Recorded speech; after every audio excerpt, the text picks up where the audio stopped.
ঠান্ডা ঠান্ডা চলছে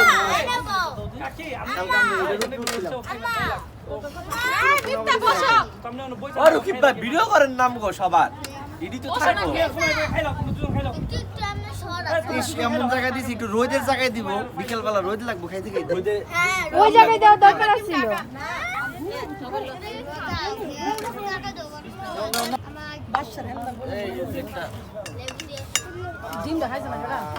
আমি ধুয়ে আনছি সুন্দর করে বাসা হ্যাঁ বমু এই জুয়েল ভাই বইতেন না ওনে বয়া করবেন তো একজন আরে রুমাটা সরো না তাহলেই তো হয় মিতা হ্যালো মানে আরেকটা আমার মতো ওই যে চিকন চাকন দিলি তোরে